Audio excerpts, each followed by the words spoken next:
Yo, I hate doing this. You know what I'm saying? I hate being right. I hate being right. I hate being right. But you know what? Like Whoopi Goldberg said in The Color Purple, I had to fight all my life. You know what? I don't know what's wrong with me. I'm bugging. Hey, yo, it's your boy MM2K back again with another one. You know what I'm saying? This is going to be a quick one. I'm not going to take too much time with this one. You know what I'm saying? I know I said that before, but I'm going to actually do this. We're going to do this in 5 minutes flat. But before I get into this one, do me a favor. Hit that like button, hit that subscribe button, and hit that bell for notifications. Please let you know when your boys, you know what I'm saying, coming on the scene, giving out this medication, giving out these prescriptions. You know, hey, because they need them out here, this sickness. Okay, this is what I want to talk about, folks. I want to talk about your favorite game, Destiny. Please, oh my. I don't know how I keep coming around here to this game. But the fact of the matter is that your boys at Bungie and at Activision, they getting a lot of flack about this game. So it's been apparent that, you know, all right, so let's rewind back here a little bit to catch everybody up. So, you know, before the release of Destiny 2, there was, you know, word and information released that there were some things that could have helped out the progression and the enjoyment of Destiny 1 that were being purposely held back. And that they were implementing in 2, so that left a lot of people sour.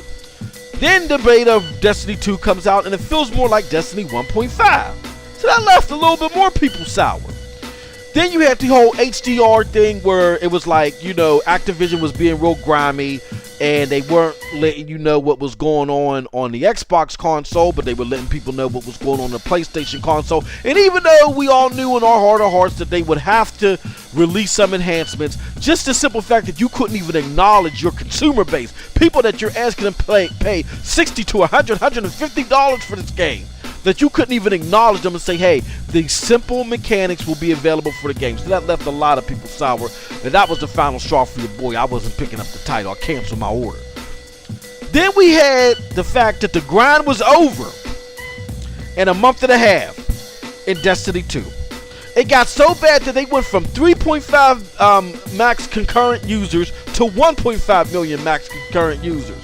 You had people abandon the ship and even playing Destiny 1 again because Destiny 2 had horrible implementation of things, of not just the grind, but you couldn't have dedicated PvP matches. Oh no! And then this crazy timer that they got on the Nightfalls, which is ridiculous. What the hell? So Bungie, oh my goodness, I can't believe this. And y'all called me sick for boycotting this game. Bungie's answer to all this was, we're not going to give you more stuff. We're not going to enhance the game and make it better. You know what I'm saying? And flesh it out the way that we need to. Their answer was, we're going to deceive you. And how did they deceive us? Or deceive people that bought the game? Because I ain't buying this shit.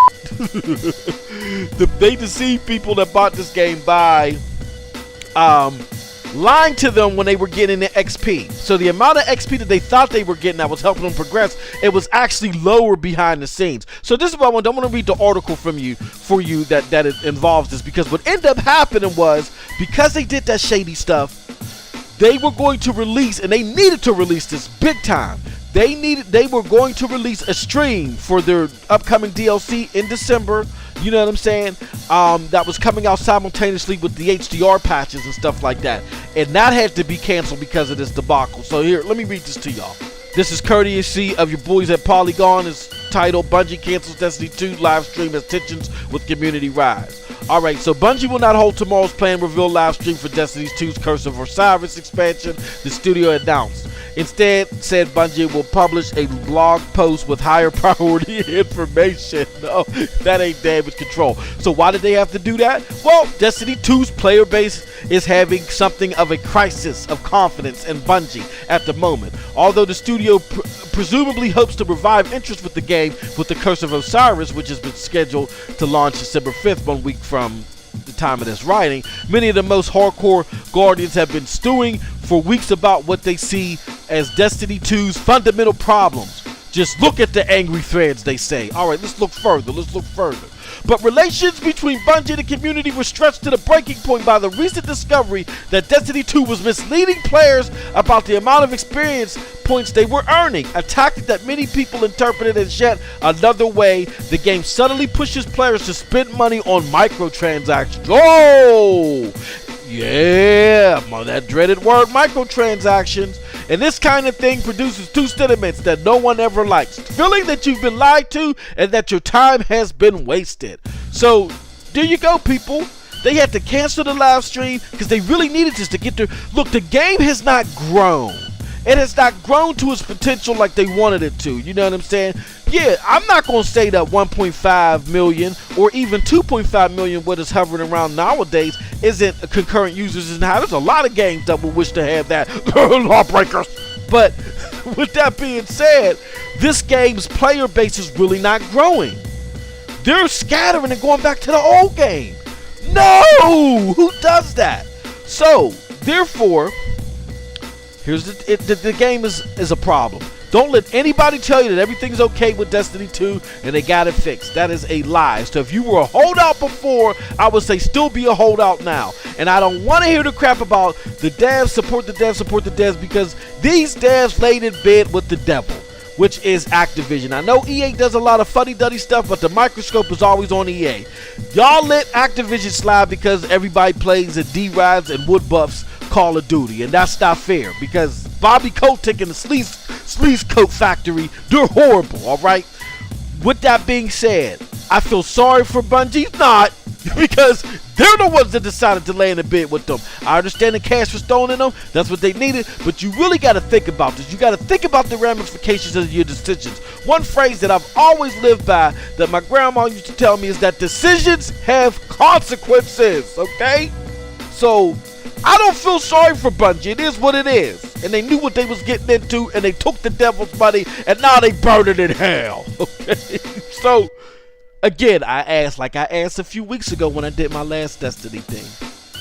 Was it really worth all the wood buffing and trying to tell people that was it really worth it? Because, hey, look, I got a cell phone if I want to pick up and talk to my friends. I don't need to get beat in the head with a cash register and play Destiny to talk to my friends with a damn cell phone. Hell's wrong with y'all? That's it from your boy. Yo, hope you like the material or whatever you feel about the story. Let me know whether you did or you don't. Your comments are very important to me, and all your comments, everybody's welcome, even the weirdos. You know what I'm saying? Leave a comment below to let me know what you think. In addition, I got a show with your boy I do. It's called Scram Punks. We aired our first episode this week. Check it out on my channel, and you can check out more information about Scram Punks on the pntsnetwork.com. We've had a whole bunch of followers. Thank you very much. I know there's a lot of interest, and I got a lot of old pilots out there, but I'm going to update the stuff, all right? And last but not least, this would not be possible, okay? Let me make this abundantly clear. This would not be possible without the help and the guidance and the assistance of the Godfather, Next Gen 720 Zaire, and my brethren, the Broadband Bullies. It's Broadband Bullies all day, every day, to the day that I die. Don't forget that. Yo, check out what we do. Check out the links. Check out the gear. The holidays is coming. Get your wife a Broadband Bullies, you know what I'm saying, dressed, all that stuff is there. And as always, don't get beat in the head with a cash register. You hear me say it all the time. But you still have a wonderful gaming day.